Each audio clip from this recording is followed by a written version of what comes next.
우리 함께 보실 말씀은 히브리서 2장 10절로 13절 말씀까지입니다. 우리 10절부터 한 목소리로 합독하겠습니다. 그러므로 만민이 그를 위하고 또한 그로 말미암은 이가 많은 아들을 이끌어 영광에 들어가게 하신 이에 그들의 구원의 창시자를 고난을 통하여 온전하게 하심이 합당하도다. 거룩하게 하신 이와 거룩하게 하는 미국 자들이 다 한 분을 생각하자. 그러므로 우리가 음식을 부끄러워하지 아니하시고 이르시되 내가 주의 이름을 내 형제에게 선포하고 내가 주의 교회에서 찬송하라 하셨으며 또 다시 내가 나를 의지하라 하시고 또 다시 이름을 지어라 나와 및 하나님께서 내게 주신 자라 하셨으니 하나님의 가족으로 인정하신 히브리서 2장 10절 13절 말씀을 통하여 은혜를 하겠습니다. 오늘 본문은 예수 그리스도에 대해서 크게 두 가지 중요한 사실을 우리에게 말해 주고 있는데요. 첫 번째가 그리스도는 구속받은 모든 자의 맏형이시다. 둘째, 구원의 주체로서 그리스도이심을 말합니다. 그리스도인들에게 가장 중요한 주제이면서 또한 우리가 항상 묵상해야 될 주제입니다. 그리스도는 구원받은 자의 맏형이십니다. 큰형이십니다. 예수 그리스도가 우리의 큰형이 되심을, 형님이 되심을 위해서 우리는 하나님의 가족이 되었다라고 말씀을 하고 있습니다. 오늘 11절에 거룩하게 하시는 이와 거룩하게 함을 입은 자들이 다 한 근원에서 난 자들이라고 말씀합니다. 이 한 근원이란 말을 NIV 버전에서는 내 형제라고 말씀을 하고 있습니다. 그러니까 다시 말하면 한 가족에 속한 자들, 이 한 가족에 속한 자들, 예수 그리스도를 통해서 우리는 이제 한 가족이 되었습니다. 그리고 이 가족을 되어진 우리들에게 예수님은 내 형제라 부르기를 부끄러워하지 아니하셨다고 말합니다. 우리가 율법, 구약을 예수 그리스도의 모형이라고 합니다. 예수 그리스도의 모형. 그러나 그 율법을 중심으로 세워진 이스라엘 백성들은 같은 유대인, 같은 이스라엘 백성임에도 불구하고 저 사마리아, 북쪽에 있는 사마리아 사람들을 인간 취급하지 않았습니다. 이유는 이스라엘이 아수르를 위해서 공격을 당합니다. 그리고 그 솔로몬 시대에 솔로몬의 폐역함을 통해서 그 아들 르호보암 때 유다가 남유다와 북이스라엘로 나누어지죠. 우리나라처럼 남북이 달라집니다. 그리고 북이스라엘은 아수르라는 그 강대국에 대해서 멸망을 받아요. 또 하나님의 섭리가 있었지만요, 아수르에 의해서 북이스라엘이 멸망을 받습니다. 근데 그 아수르는 어떠한 정책을 썼냐면 무조건 아수르 남자와 정복당한 여자들과 결혼을 시켰습니다. 그래서 그걸 통해서 그 지역을 다스리게 하는, 그래서 그 원래 있어야 될 북이스라엘 민족들의 그 정체성을 사라지게 만들었습니다. 반대로 이제 그 아수르를 바벨론이 멸망을 시키고 그 바벨론을 통해서 남유다가 멸망을 당합니다. 근데 바벨론은 어떠한 정책을 썼냐면 그 지역 자체를 인정했습니다. 종교도 인정해주고 그들의 삶의 모든 삶의 양식도 인정을 해주었습니다. 그래서 남유다는 바벨론 사람들과 변하지 않고도 자기들의 정체성을 지킬 수 있었죠. 그렇게 살아오다가 이제 바벨론에 의해서 남북이 하나가 됩니다. 강제적으로 하나가 되죠. 그래서 통일 이스라엘, 그러니까 어떻게 보면 남유다 입장에서는 항상 못마땅한 게 있어요. 저 북이스라엘과 우리는 하나가 될 수 없는 족속이라는 그런 기준을 가지고 있었어요. 왜 그러냐면 북이스라엘은 혼혈입니다. 정통 하나님의 백성들이 아닙니다. 그래서 그거에 대한 항상 사람 취급하지 않냐는 그러한 어떤 종교적으로 그렇고 기준을 가지고 있었어요. 그래서 예수님이 요한복음 4장에 사마리아 여인을 만나러갑니다. 그 사마리아가 북이스라엘의 수도였죠. 사마리아 여인을 만나러갔을 때 그 여인이 예수님께 물어봅니다. 어떻게 당신이 나에게 올 수 있습니까? 당신은 누군데요? 유대인인데. 이스라엘 남유다 백성들에게서 가장 무서운 게 뭐냐면 첫 번째 종교였어요. 그 두 번째가 저 혼혈족 북이스라엘 사람들과 만남을 하지 않는 거였어요. 그런데 예수님은 오셔서 그걸 깨뜨렸어요. 그걸 깨뜨렸어요. 제가 예배를 드리기 전에 말씀드렸지만 7,000명의 성가 대원이 성령 안에서 하나 되어서 하나님을 찾아가는 모습을 보고 이게 한국교회 아니 이 나라의 소망이라는 걸 다시 한번 느꼈어요. 성령 안에 있으면 바울이 말한 것처럼 성령 안에 있으면 우리는 그리스도로 살아갈 수 있습니다. 그런데 여러분들 분명 우리는 아니겠습니다. 실제 보십시오. 그럴 때든지 안 됩니다. 그러면 그거에 대한 질문 왜 안 될까요? 분명 성령 안에 있으면 하나 된다고 아멘 했는데 왜 안 될까요? 우리 지금 성령 안에 두고 다닙니다. 그게 무서운 겁니다. 성령 안에 있으면 하나 되는데 성령 안에 있지 못하니까 계속 교회가 싸우고 목사끼리 싸우고 성도가 싸우는 그러한 문제에 놓이게 된다. 북이스라엘과 남유다가 이랬어요. 근데 예수님이 오셔서 이걸 다 깨뜨렸어요. 우리가 예수님을 믿는 사람들이라면 예수님이 그러했던 것처럼 우리는 알 수 없습니다. 우리의 생각과 우리의 감정과 우리가 살아오는 삶의 질서는 절대 그렇게 할 수 없습니다. 연합될 수 없고 하나 될 수 없습니다. 그래서 하나님이 우리에게 약속하셨어요. 성령을 보내줄 테니 그 성령 안에서 너희들이 할 수 있다고 말씀합니다. 그래서 우리가 성령 충만함을 받는 사람들, 성령에 충만한 사람들은 그 모든 것들을 뛰어넘어서 하나 될 수 있는 가족으로 인정하신 그 가족이라는 놀라운 은혜 가운데 들어갈 수가 있습니다. 성령을 함께하지 않으면 절대 될 수 없습니다. 그래서 하나님이 우리에게 성령을 보내주셔서 성령 안에서 예수 그리스도가 성취하신 이건 객관적 사건입니다. 예수님이 성취하신다는 말은 이거는 하나의 답입니다. 그 답이 우리에게 실제가 되기 위해서는 그 답의 공식이 우리 삶 가운데 적용이 돼야 돼요. 그건 공부를 조금 하는 사람들은요, 조금 공부를 할 줄 아는 사람은 공식을 막 외워서 그 공식만 외우면 문제와 공식을 적용할 수 있습니다.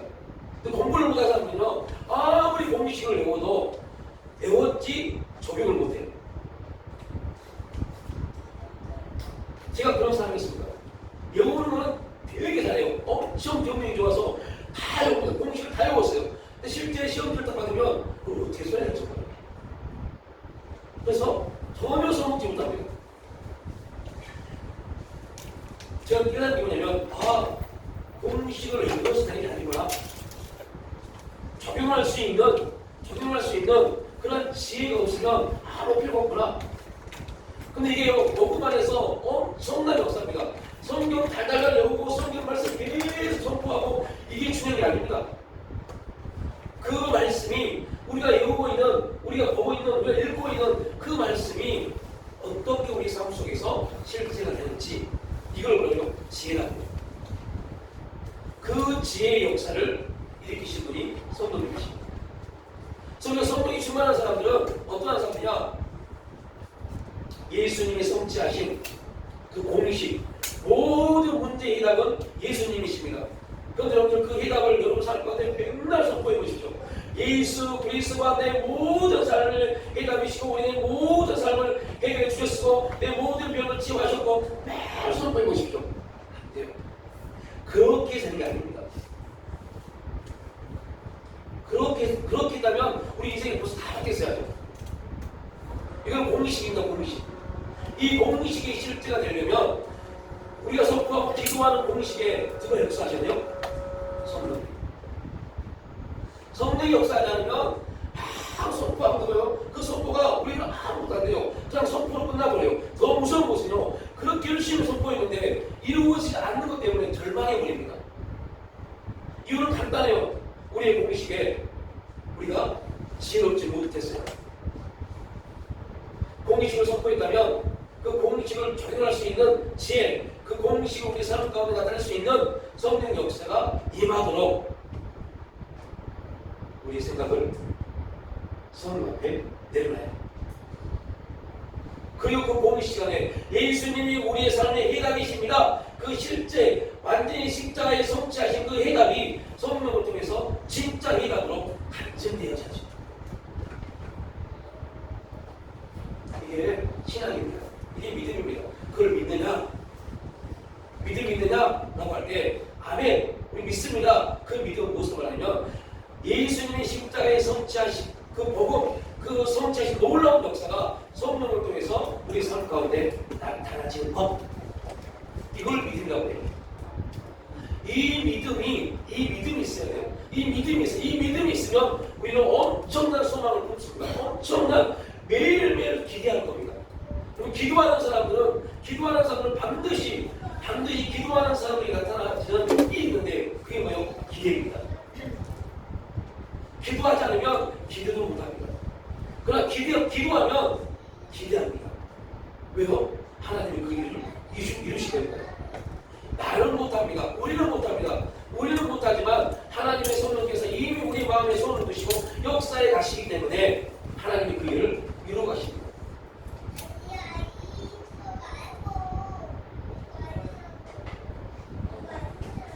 저는 아버지입니다. 4명의 자녀를 키워야 될 아버지입니다.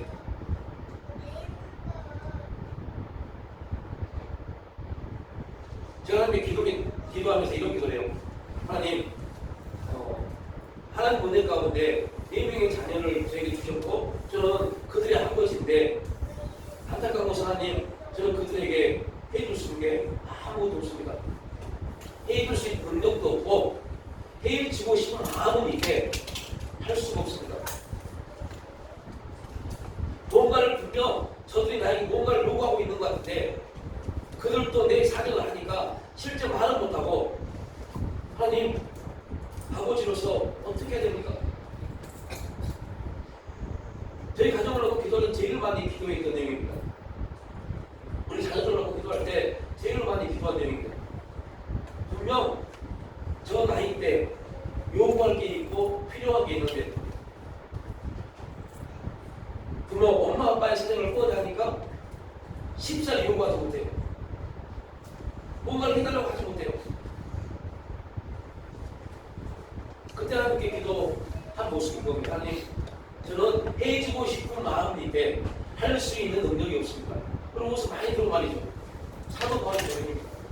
선을 행하고 싶은데 복음을 증거하고 싶고 예수 그리스도의 사람이 되고 싶은데 선을 행하고 싶은데 이 안에는 선을 행할 능력이 없습니다. 오라 나는 공부한다는가? 이 사망이 뭐가 사망이 누굽니까? 선을 행하고 싶은데 선을 행할 수 없는 게 사망입니다. 왜요? 우리가 선을 행하고 싶은데 복음을 증거하고 싶은데 복음의 사람이 되고 싶은데 복음의 사람이 되지 못했을 때 사단은 우리에게 계속 우리를 참수합니다. 너 같은 사람이 그리스도이냐? 하나님 너 같은 사람이 역사하실까? 계속 그렇게 참수합니다. 뭘 통해서? 생각을 통해서. 그때는 내가 내 생각을 통해 나를 보니 그렇게 느껴져요. 야, 나 같은 사람을 진짜 하나님 사랑하시고 역사하실까? 그럼 인정해버립니다. 이게 누구 짓이라고요? 사탄입니다. 하나님은 말씀합니다.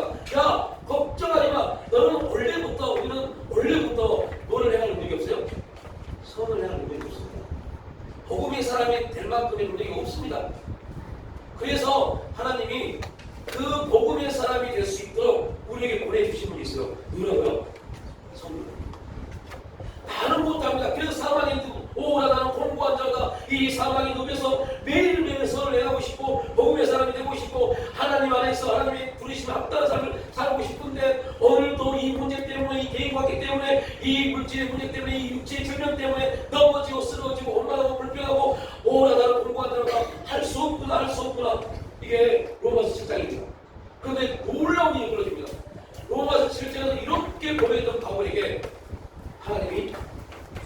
놀라운 모델을 주는데 생명의 성령의 역사예요.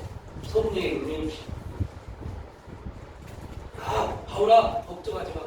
원래는 못해. 그런데 이제 성령 안에서 성령의 역사가, 성령의 생명의 역사가 너를 통해서 그 일을 이루어갈 거야. 걱정하지 마. 조바로니 성령을 구하고 성령의 충만을 받아들일 이유는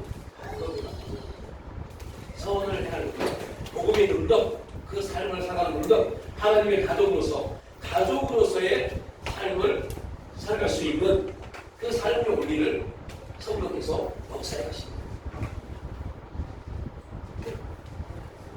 그래서 예수님이 우리를 누구나 우리를 부끄러워하지 않으세요. 형제라 부릅니다. 유대인들은 북이스라엘 사람들 저는 절대 결단코 우리 형제가 아니다라고 말합니다.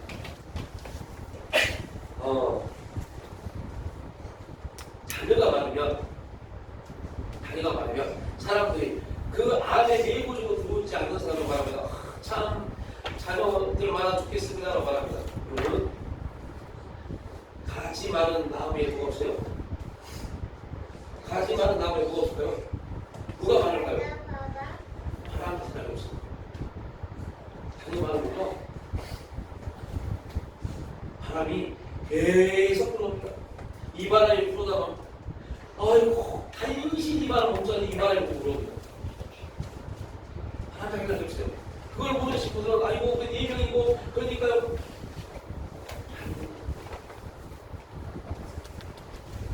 형제들 오늘 2-3명만 혼자 있으면요 거기에 분명 사이가 안 좋은 형제들이 꼭 있습니다. 있기만 해야 됩니다. 이게 일반적인 삶의 원리입니다. 그게 잘못된 삶이나 그게 아니라 일반적으로 그렇게 살아갈 수밖에 없는 우리 삶의 원리가 그렇게 되는 거예요. 아무리 좋은 관계를 맺으려고 막 노력해도 되지 않습니다. 네.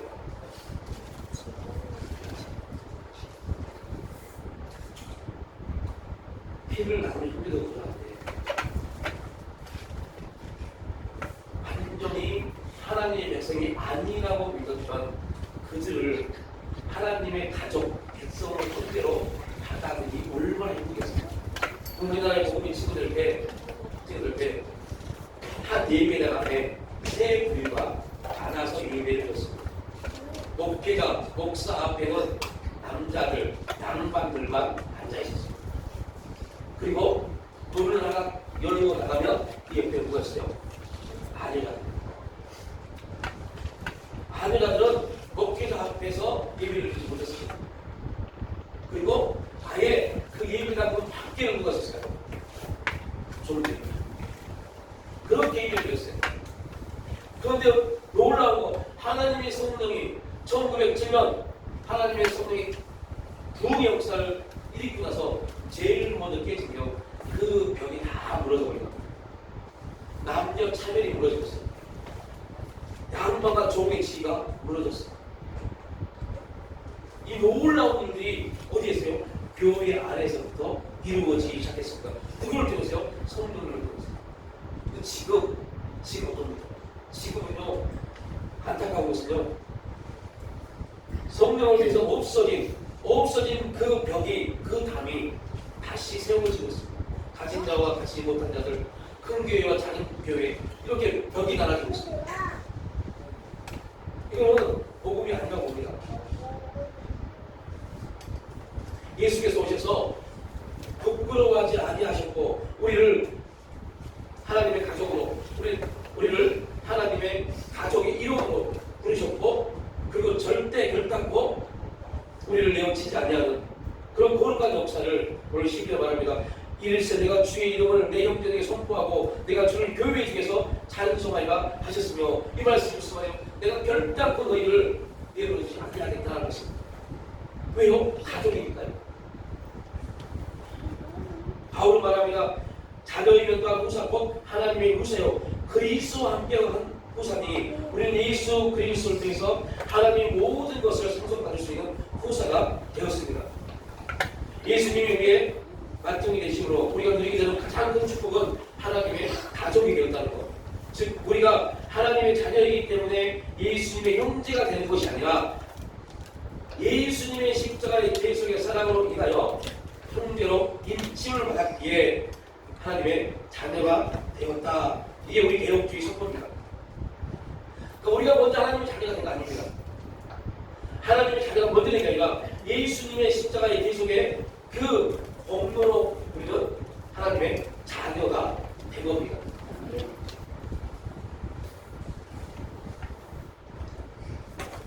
그리고 잠깐 이거를 보시면 이스라엘 백성들의 종교입니다. 이게 성막입니다. 성막. 이곳이 지금 보이는 이곳이 불문 들어가는 문, 그리고 여기가 번제단이 있고요. 이곳에서 진수가 있습니다. 여기서 번제를 드립니다. 여기 물두멍이 있어요. 물이 있습니다. 번제를 드리고 대제사장이 여기 손을 씻고 소문소에 들어갑니다. 소문소에 들어가면 이렇게 지성소와 소문소로 나뉘어져 있는데요. 이곳은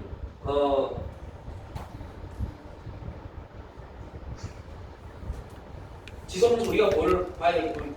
이 성소와 지성소를 나누고 있는 휘장이 있습니다. 그러니까 여기까지는 제2사장까지 다 들어갑니다. 성소까지는. 그러니까 지성소는요 오직 대제사장만 들어갈 수 있는 곳입니다. 그리고 그 지성소에는 이 법궤가 언약궤가 있습니다. 이 언약궤는 세 가지 계시원 이스라엘 백성들에서 세 가지 굉장히 중요한 율법이 있습니다. 그 중에 가장 중요한 건 뭐였어요? 율법이 있어요. 이게 천사입니다. 스랍입니다. 스랍. 여러분들 주보 읽어보면 나옵니다. 그걸 간단히 설명합니다. 스랍인데 이 눈이 지금 우리는 지금 잘 보이지만 이 얼굴이 어디를 바라보고 있냐면요. 이 언약궤에 있는 율법을 바라보고 있습니다. 율법을. 그래서 이 스랍 천사가 계속 그 언약궤에 있는 뭘 바라보면서 율법을 바라보면서 뭐라고 선포하고 있을까요? 너희는 죄인이다. 너희는 죄인이다. 너희는 죄인이다. 너희는 죄인이다. 오늘 여기서 하나님의 뭐가 임하지 않으며 속죄가 임하지 아니하며 너희는 이 율법에 의해서 죄인이다라고 정죄하고 있는 것입니다. 분명 성경은 말합니다. 죄의 삭은 사망입니다. 그러니까 오늘 이곳에서 대제사장이 이 지성소에 들어가서 온전한 향기로운 그러한 예배, 그러한 분양을 하지 못하면 이스라엘 백성들은 뭐하지 못해요? 제2사업을 갖지 못합니다.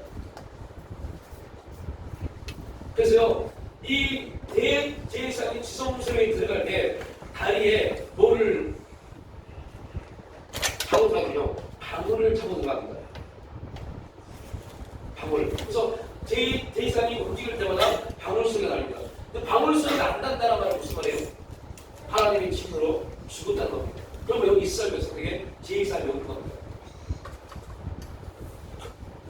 그런데 예수님의 십자가 사건을 통해서 성소와 지성소의 휘장이 나누어졌습니다. 갈라졌습니다. 휘장이 갈라졌다. 라는 말은 무엇을 의미하냐면요, 하나님과 인간의 모든 벽이 무너진 것을 말씀하고 있습니다. 이제는 하나님과 우리 관계 속에서 어떠한 것도 가로막을 수 없습니다. 예수님의 십자가 사건이 이 일을 우리 가운데 은혜로 주신 겁니다. 그래서 이제 어디서든지 하나님의 이름을 부를 수 있는 특권, 자녀의 특권을 주었고, 어디에서든지 우리가 무릎 꿇어 기도하는 순간부터 하나님이 임재 가운데 함께 하십니다. 우리가 어느 곳에 있든지 말씀을 펴는 순간부터 그 순간 뭐가 돼요? 예배가 됩니다. 우리가 어느 곳에 있든지 주님, 오늘 이 시간 나의 삶이, 오늘 이 시간 나의 움직임이 하나님 앞에 기도입니다. 하나님 예배입니다. 고백하는 순간부터 기도가 되고 예배가 됩니다. 여러분 직장에 가서 직장을 시간 다닐 때마다 여러분 기도하십시오. 오늘 여러분이 주어진 그 직장이 예배의 직장이 될지, 기도의 직장이 될지, 섬김의 직장이 될지, 여러분이 선택해서 그 하루를 살아갑니다.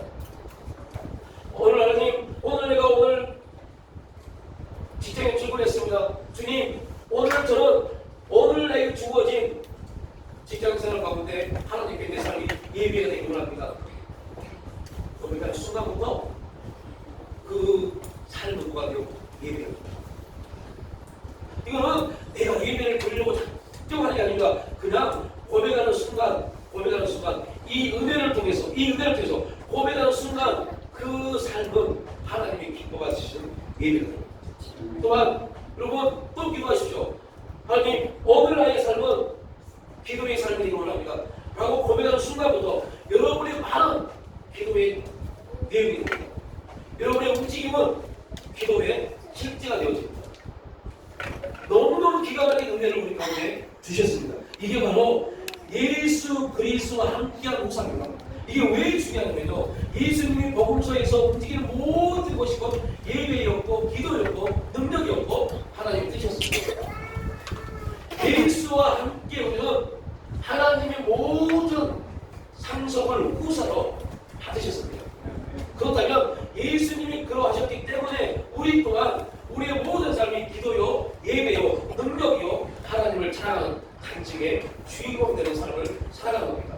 내가 하나님을 간증하는 주인공의 삶을 살기 원합니다 하면서 조심조심 살아서 하나님을 간증하는 것이 아니라 오늘 내 삶이 예배의 삶이 되기 원합니다 라고 해서 좀 예배를 드리기 위해서 예배의 삶을 살려고 말씀을 보고 정말로 하나하나 움직임 하나하나를 윤리적으로 조심해서 예배가 된 것이 아니라 내가 고백하는 순간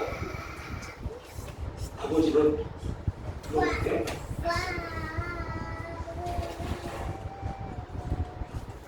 그게 형사의 특권입니다. 그래서 우리가 이것을 공부하면서 여러분 말씀이죠. 상속자란 말을 보면 바로 안에 하죠. 상속자가 아니라면 바로 안에 하죠. 이건 엄청난 정말 말로 표현할 수 없을 만큼의 엄청난 은혜가 그 안에 들어있습니다. 예수님이 그러하신 거죠. 예수님이 입을 열어서 말하는 순간 그게 하나님 말씀이 됐던 것처럼 우리가 우리의 삶 속에서 우리 입을 열어서 말하는 것이 곧 하나님의 능력이요, 하나님의 치유요, 하나님의 역사가 될 수 있습니다. 이건 우리가 능력이 있기 때문에요, 많이 배웠기 때문에 아닙니다.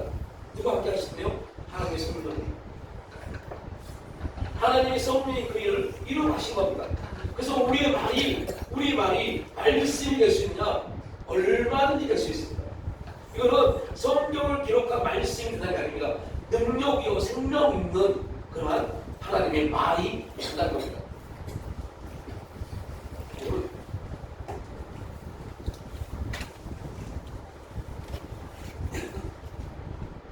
이런 말을 들어줬습니다. 자녀들이 행동하는 걸 보고 아유 저런 하는 거니까 좀 부모 같은데 이거 약있네 알았습니다. 또 부모의 행동을 보니까 자녀가 어떻게 알겠네 다른 소리가 이건 부정적인 겁니다. 부정적인 마인드. 아이고 저 부모 저런 모습 보니까 자녀 교육 아이고 또 자녀 저런 모습 보니까 아이고 부모가 어떻게 알겠네 라는 말을 일반 복종적으로 사람들 합니다. 이거를요 믿음 안에서 해석할 수 있어요. 믿음 안에서 세상 사람이 우리에게 말하는 게 바로 히브리서 뭐라고 합니까? 허다한 증인들이 우리의 눈은 거기에 있어야 돼요. 허다한 증인들이 우리를 보고 있습니다. 그리고 그 허다한 증인들이 하나님 앞에 우리의 증인입니다. 이 말씀이 이해가 되어야 됩니다. 그 허다한 믿음의 선인 그 증인들이 우리의 삶을 보고 말합니다. 역시 저 사람은 진짜 하나님의 자녀이구나. 그리고 더 중요한 거, 그 허다한 증인들이 하나님을 바라보면서 뭐라고 말할까요? 여러분이 그 증인 중에 한 분이라면 여러분은 하나님께서 뭐라고 말씀하십니까? 하나님에 대한 여러분을 평가하는 겁니다. 우리가 하나님을 평가할 수 없는 존재지만 일반적으로 우리가 한번 해보자고요. 여러분이 하나님을 어떻게 평가하십니까? 전혀 그런 생각을 안 해보고 신앙생활을 안 해보고 여러분은 어떻게 하나님을 평가하십니까?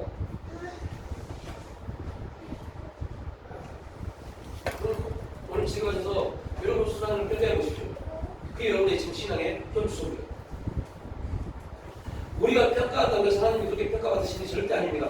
그럼에도 불구하고 여러분이 한번 평가해 보십시오. 여러분 믿음이 반응하지 않은 사람들은요 하나님의 평가를 어떻게 하세요? 아이고 이것도 그런 것 같고 어떤 그런 것도 라고 평가하시고 내 인생에 하나님이 도와주기 별로 없다고 평가합니다. 제가 이 말씀을 드린 것은 왜 이 말씀을 드냐면 허다한 증인들이 하나님을 어떻게 평가하실까요? 조금 전에 말씀드렸죠. 사람들은 부모의 모습을 보고 그 자녀를 평가한다니까요. 부모가 저 모양이면 자녀도 똑같이 내려나갑니다. 그 말은 무슨 말입니까? 허다한 증인들이 하나님을 어떻게 평가해요? 성경의 하나님을 어떻게 평가합니까? 그 평가를 가지고 우리를 허다한 증인들이 평가한다요. 이게 공식입니다. 이 공식을 다 알아도 이걸 적용 못하면 하나님 평가가 뭔데요? 어째요? 이렇게 끝나버려요. 그러면 이 설교가 이렇게 아무리 듣지 않습니다. 제가 뭘 말씀하려고 하는지 아무리 듣지 않아요. 그러니까 많은 사람들은 부모를 보고 자녀를 보고 자녀를 평가합니다. 자녀를 보고 부모를 평가합니다. 그것처럼 허다한 증인들을 우리를 봅니다. 그리고 뭘 보고요? 그 허다한 증인들은 항상 누구를 봐요? 하나님을요. 그 증인들이 하나님을 어떻게 평가할까요? 그 증인들이 허다한 믿음의 증인들이 하나님을 평가하는 하나님이 어떠한 분이시다. 그 평가가 우리에게 그대로 나타납니다. 이게 후사라고 후사. 이게 가족이 되었다는 놀라운 복음적 사건입니다. 그러니까 성경은 우리를 죄인이라고 인정하지 않습니다. 성경은 우리에게 말씀합니다. 너희는 이제 죄인이 아니라 너희는 지금 의인이야. 우리가 의인된 삶을 살아서 아닙니다. 그렇게 성경 우리를 말씀을 평가하기 때문에 그렇습니다. 이게 중요한 겁니다. 우리가 의인된 삶을 살려고 여러분 아무리 우리가 윤리적으로 의인된 삶을 살려고 말도 정정을 하고 행동도 정정을 하고 그러십시오. 되는가요? 안 된다니까요. 조금만 내 감정이 상하면도 정정으로 행동된 사람이 금방 분이 나가죠. 이게 우리 인생의 삶입니다. 나를 막 포장합니다. 신앙인 것처럼, 목사인 것처럼, 당인 것처럼, 집사인 것처럼, 권사인 것처럼 막 포장하다가 내 감정이 뻑 터지면요 옷을 금방 벗어버려요. 이게 우리 모습입니다. 우리 연약함입니다. 그러니까 우리가 나를 포장해서 그렇게 해서 신앙인 것처럼 포장할 필요 아무것도 없어요. 이미 우리는 다 알고 있어요. 감정 상하면 기분 나빠서 금방 얼굴에 아 진짜 삐졌구나 금방 나타나거든요. 화가 나겠구나 금방 나타납니다. 그래서 스스로 포장하지 마십시오. 스스로 자기를 포장하지 않고서 영적인 것처럼 신앙적인 것처럼 이런 사람들이 진짜 변화를 못합니다. 안 되는 거 말하면 돼요. 나 하나님 문제가 안 되니까 나 하나님과 가까이 하고 싶은데 도저히 모르겠다. 하나님 음성을 듣는데 뭔지 모르겠다. 신앙인 것처럼 영적인 것 전혀 경험되지 않으면 경험되지 않는 것처럼 않는 것 그대로 사실대로 진실되고 그렇게 살아가는 것 그때 하나님 역사하십니다. 뭔 되는 것처럼 살면요 오히려 그것 때문에 사람이 역사합니다. 하나님은 신이시라고 정직한 사람을 통해서 역사하시지 막 자기를 포장하고 뭐가 되는 것처럼 뭐 하는 것처럼 하는 사람에게 역사하지 못합니다. 그럼 가족이 뭡니까? 저는 지금 이렇게 양국을 또 멘탈을 배우지만 집에 가면 제일 먼저 뭐 하세요? 더 지상스러운 옷을 다 입는 겁니다. 가장 편한 옷으로 입고 있습니다. 왜요? 만약에 여러분들이 저희 집에 왔는데 상태가 왔는데 제가 그렇게 할 수 있을까요? 없습니다. 우리 가족끼리만 있으니까 그렇게 할 수 있는 겁니다. 우리 가족들은 알아요. 이쯤 되면 아버지가 화를 내겠구나. 이쯤 되면 엄마가 그러겠구나. 우리도 봅니다. 이쯤 되면 우리 딸이 우리 자녀들이 어떻게 하겠구나. 알아요. 왜요? 가족이니까. 그래도 그게 서로 뭐하기 끝이 안 됩니다. 가족이니까요. 뭘 말씀을 드려야되면 하나님하고 우리 모습이 그럽니다. 그러는 척 하지 마십시오. 되는 척 하지 마십시오. 그냥 있는 그대로 얘기하는 거 이게 하나님이 가장 기뻐하는 우리 사람 모습입니다. 화낼 수 있어요. 당연한 겁니다. 왜 우리는 화를 잠재할 수 있는 능력이 없는 사람입니다. 화는 낼 수 있고요. 기분 나쁘고 기분 나쁘고 표현할 수 있어요. 다 할 수 있어요. 중요한 그것 때문에 그런 것 때문에 그렇게 했기 때문에 하나님 우리를 미워하신다? 아닙니다. 하나님은 그렇게 할 수 있으니 그렇게 하는 것이 오래 하는 그런 기쁨이 될 수 있어요. 왜요? 처리할 수 있는 변화시킬 수 있는 기회입니다. 자녀들이 분명히 화를 내는 거 저는 저희 아내의 사모님에게 화가 있어요. 자녀들이 막 어떤 거면 어처럼 가 저희 이렇게 말합니다. 그렇게 할 수 있는 자녀에 대해서 감사합니다. 그렇게 하고 싶다 못한 자녀들이 사람이 얼마나 많아요. 그렇게 할 수 없는 그렇게 해야 될 지금 시기인데 그렇게 하지 못하는 게 얼마나 많은데 그렇게 할 수 있으면 얼마나 감사하고 감사의 조건입니다. 이게 아버지가 우리를 보는 모습입니다. 아, 저 아이가 자기를 포장하지 아니하고 자기를 변명하지 아니하고 그대로 내 앞에 나와서 자기 모습을 보여주는구나. 가족이니까 하나님의 가족이니까 믿음이 하나님과의 믿음이 온전해지면 여러분 그러한 일들이 이루어집니다. 자기 포장하지 않습니다. 그런데 놀라운 것은 교회를 오래 다니고 믿음처럼 오래 하는 사람들이 그래야 돼요. 근데 그렇지 않습니다. 믿음처럼 오래 하시는 분은 오래 할수록 더 포장을 많이 합니다. 더 그럴싸한 옷을 입습니다. 아무 쓸모없는 것.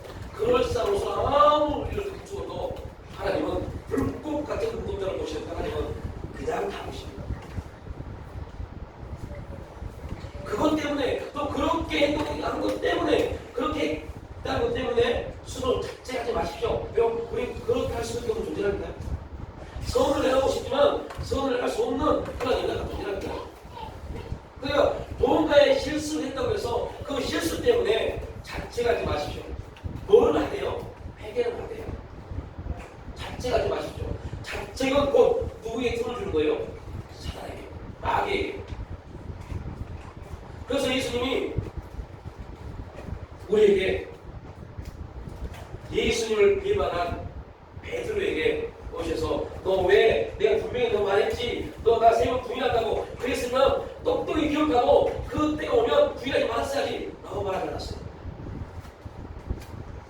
우리 같은 건 그렇게 말했습니다. 내가 분명히 말했잖아. 닭이 세 번 울면 너 나 부인한다고 그래서 그 말을 들었으면 꼭 기억했다가 닭이 세 번 울 때 아 맞아 내가 부인하겠구나 정신 차려야지 그렇게 말씀하지 않았어요. 오셔서 베드로야 당연한 거야. 너 그럴 수밖에 없어. 내가 그랬잖아. 너 그럴 수밖에 없는 존재라고. 아담이 범죄했습니다. 범죄하고 작시는 거니까 옷이 벗어지는 거고 부끄러워 나무에 숨었습니다. 그때 예수님 하나님 어디서 뭐라 합니까? 아담아 부릅니다.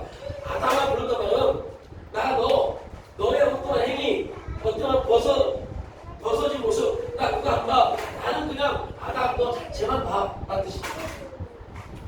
사단은 말합니다. 야 너 부끄럽잖아. 너 창피하잖아. 라고 말합니다. 여러분 이건 사단의 음성입니다. 하나님의 음성은 아닙니다. 야 당연한 거야. 당연한 거야. 그리고 나는 왜 아버지야. 아버지는 자녀들이 어떻게 행동하는 다 알아요. 지금 저 뒤에 우리 큰딸 가장 중에 있어요. 20대예요. 저 아이들 어릴 때 3살, 4살 때 어떻게 행동하는 다 합니다. 그리고 막 가져가래요. 야 너도 어떻게 그랬어? 그거 하지 마. 지금은 말해야지 왜 그때는 말해. 맞는 말입니다.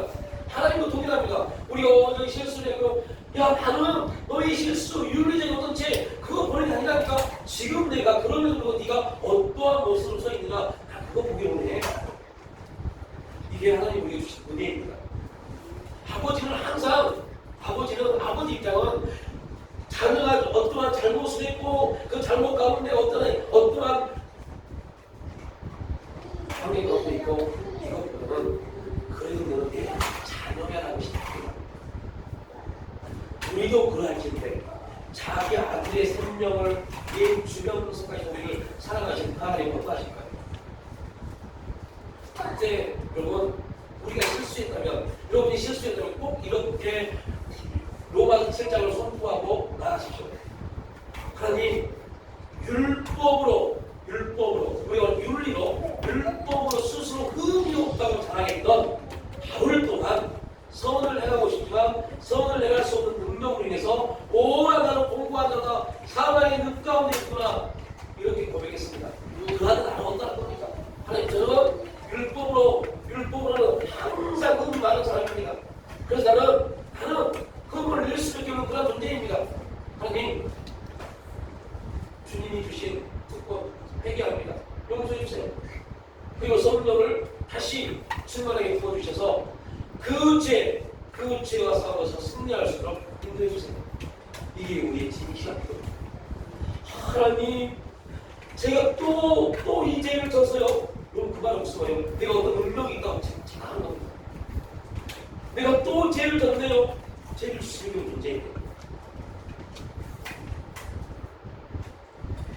어제 저희 아들이 아빠 나 지금 외출 하는데 머리를 풀어야겠어. 돈 좀 보내줘. 내가 야이 자식아 왜 머리 파마를 해? 너는 곱슬이가 파마를 해. 파마를 꼭 해야 된대요. 그냥 파마를 하고 돈을 보냈어. 근데 어제는 머리를 풀어야 된대요. 그럼 뭐하러 파마를 해요? 근데 저는 그 아이의 아버지이기 때문에 그 아이가 그걸 풀지 않으면 또 며칠 동안 의기소침해서 그럴까봐 알았으면 얼마인데 가서 알아보세요. 그래서 급하게 어제 기념비에 가서 보내줬어요. 그리고 다 풀고 미용실 갔다 오면서 사진을 찍었어요. 그래서 제가 문자를 했어요. 야, 그게 뭐냐? 머리를 좀 자르지. 그때 저한테 개인으로 줬어요. 아무도 모르겠어. 아무도 모르겠어. 그렇게 문자 왔어요. 그럼에도 불구하고 너무 감사한 거는 그냥 감사했어요. 이 아이가 지 나름대로 자기를 꾸밀 수 있는 꾸미려고 하는 뭔가 하려고 하는 그게 더 감사해요. 부모가 해야 해도 못하는 그런 자기 친구를 있는데 뭔가를 하려고 하는 이게 아버지의 모습입니다. 분명 뭐라고 했어요? 야, 너 분명 그거 파마하는 후회할 거야. 절대 안 돼요. 이번 한 번만 다 하고 절대 자기는 미용실에서 안 간대요. 그러나 2달 가서 다시 이걸 판대요. 우리가 그럽니다. 하나님 저 절대 이제부터 죄 안 지게요. 절대 넘어지지 않을게요. 여러분 3일 못 가요. 3일. 금방 죄 짓고 금방 넘어집니다. 그런데 우리 아버지는 하나님은 한 번도 그걸 가지고 너 분명히 너 그럴 줄 알았어.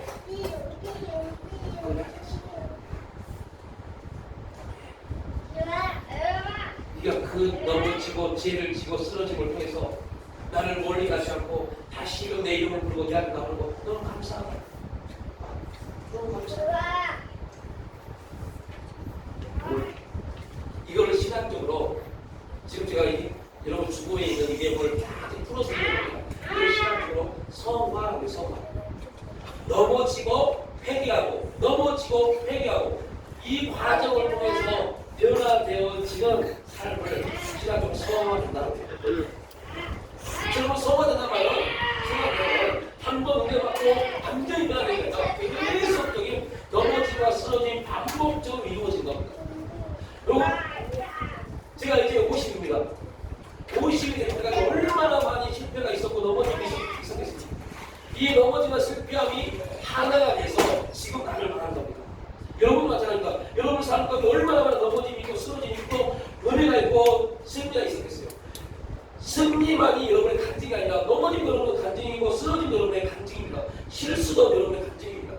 그게 곧 그 넘어짐과 실수와 쓰러짐이 성령 안에서 우리에게 또 다른 승리 역사를 나타내니까 이러면서 우리가 성장해 가는 겁니다. 아브라함이 그랬던 것처럼 이삭이 그랬던 것처럼 야곱이 그랬던 것처럼 계속 넘어지고 분명 본토 친척 아비집을 떠났던 그 엄청난 믿음의 소유자인 아브라함이 숙명 때문에 애국으로 내려갑니다. 그리고 애국으로 내려가면서 인간적인 생각을 합니다.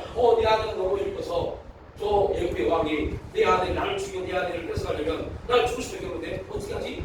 깨를 냅니다. 깨를. 아, 너 당신은 분명 또 이런 쪽으로 자기 누이니까 내 누이야. 여러분 그렇게 있다면 윤리적인 모습을 보면 하나님이 아브라함을 죽였어야 돼요. 너 이 자식 너도 그럴 줄 알았어. 하겠어요. 그런데 여러분들 몰라고 보시면 하나님이 아브라함을 책망하지 않고 누구를 책망해요? 바로를 책망합니다. 바로를 책망합니다. 하나님은 택한 백성들을 통해서 하나님 빛과 솟아신 그 택한 백성에 대해서 꼭 하나의 기준이 있어요. 책망보다는 은혜적 용서를 가지고 옵니다. 그리고 분명한 것은 실수와 실패에 대한 뭘 물으세요? 책임은 물으세요. 그 책임을 물으신다. 이게 뭐냐? 우리가 그러죠. 회개할 수 있는 회개라는 원리를 주고. 그래서 이제 조금 은혜를 받고 신앙이 성장하면 회개한다는 거, 돌이킨다는 게 얼마나 큰 고통이라는 걸 알 겁니다.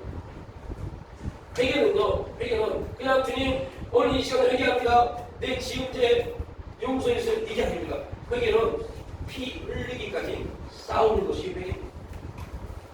이걸 깨닫기 전까지는요, 그냥 입술로만 얘기합니다. 하나님 용서해 주세요. 예수의 거룩한 보혈로 우리 영혼을 깨끗하게 해주시고 우리의 삶을 깨끗하게. 이거는 입술의 고백이고, 진짜 회개는 그 죄, 내가 해결할 수밖에 없는 그 죄와 피 흘리기까지 싸우는 것이 회개입니다. 그래서 회개를 깨닫는 순간부터 그 회개는 우리에게 뭘 줘요? 고통을 줘요. 그게 뭐예요? 책임입니다. 자유는 방종이 아닙니다. 의무와 책임입니다.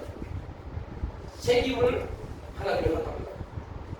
가족은 가족이 되기 위해서 가족으로서의 뭘 가져야 돼요? 책임을 가져야 돼요. 교회 공동체에서의 책임을 가져야 돼요. 그 책임을 다하는 공동체, 그런 가정이 가장 행복한 가정이 될 수 있습니다. 우리가 하나님 우리를 부르셨습니다. 그리고 각자의 사명대로, 각자의 우리대로 우리를 이끌어 가십니다. 어떤 게 맞느냐? 다 다릅니다. 각자에 맞게 다릅니다. 목사가 일률적으로 이런 게 답이다. 아닙니다. 우리가 어떠한 해결책이 답이 없습니다. 각자의 하나님이 주신 은혜대로 하나님 역사에 가십니다. 중요한 것은 그 은혜, 자유, 생명의 성령의 법, 그리스도 예수 안에서 자유케 되어진 그 자유에 대한 뭐가 있어요? 책임이 있어요. 그 책임을 다하지 않으면 거기에 맞는 책임에 맞는 대가가 따릅니다. 그러나 그 대가가 먼저가 아니라 하나님의 은혜가 먼저입니다. 그 은혜가 우리를 인도해서 그 은혜가 우리를 붙잡으면 그 대가로 얼마든지 벌 수 있고 감당할 수 있어요. 그래서 사도 바울이 이런 말합니다. 이제 말씀하시면 사도 바울이 뭐라고 해요? 감당할 시험만 주신다. 그런데 뭐라고 해요? 감당하지 못할 환경의 경우를 믿게 하시다고. 그래서 감당할 시험이라는 말이 무슨 말입니까? 감당할 시험이라는 게 내가 내 힘과 능력으로 감당할 수 있는 것, 이게 말하는 게 아닙니다. 조금 전에 말씀드렸던 책임입니다. 의무와 책임입니다. 자유, 우리는 민주주의국가는 자유민주주의입니다. 그 자유에는 뭘 부과하나요? 책임이시죠. 책임이 없으면 방종입니다. 이건 자유 아닙니다. 그리스도 예수 안에서 하나님의 은혜 가운데 우리를 부르셨습니다. 그리고 그 은혜를 부르신 다음에 은혜 안에서 우리를 책임을 지게 하시는데 그 책임입니다. 우리를 감당할 수 있는 것입니다. 그래서 하나님이 우리가 예를 들어서 이러한 실수를 했어요. 이러한 실수를 했습니다. 이 실수 때문에 우리를 먼저 대가를 지불하셨습니다. 은혜의 대가를. 그래서 은혜를 우리를 부르십니다. 먼저 뭐 하지 않고요? 책망하지 않으십니다. 용서하십니다. 그 다음에 책임을 물으십니다. 근데 그 책임이 어떻게 우리에게 오냐? 왜 감당할 수 있을 만큼만 오십니다. 그래서 복음은 우리에게 먼저 뭐를 은혜를 주고 이게 우리 시간 가운데 확고하게 자리 잡지 않으면 그러면 하나님의 감사는 되게 힘들어요. 항상 윤리적인 문제가 되어서 그게 회개거리예요. 그게 회개거리 아닙니다. 우리 진짜 회개는 윤리의 문제가 아닙니다. 내가 진리 안에 있는 문제죠. 진리 안에 있지 않으면 그 자체가 우선입니다.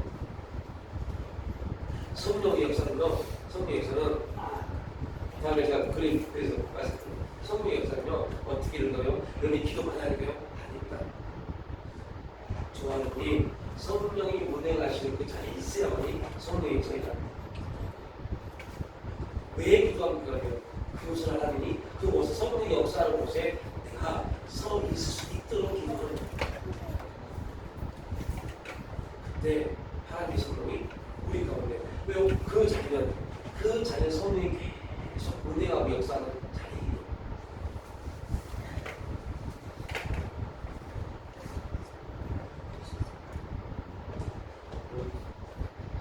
하나님의 가족이 되어서 예수 그리스도께서 하나님의 가족이 되어갈 때 이 놀라운 역사가 이 은혜가 우리 가운데 주어집니다. 예, 좀 더 길어야 될 설명을 짧게 함축하다 보니 앞뒤가 좀 뒤바뀌어서 그래서 주거를 꼭 읽어보십시오. 네, 그리고 하나님이 우리에게 역사하시는 이름은 세상은 법이 먼저입니다. 그래서 법이 먼저서 뭘 믿으면 전쟁이 돼요. 그러나 그래서 예수 안에서 우리에게 주어지게 되는 건 법이 먼저가 아니라 용서, 은혜가 먼저예요. 그럼 은혜 안에 들어온 사람에게 하나님이 책임을 져서 왜 그런지 그건 무엇이에요?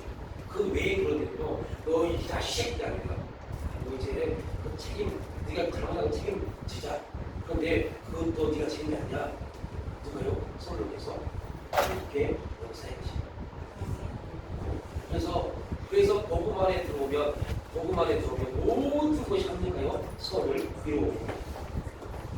그 은혜, 복음의 그 은혜가 여러분의 인생 가운데, 삶 가운데, 여러분의 선택과 나가는 길 가운데 항상 함께 하시기를 주님의 이름으로 축복합니다.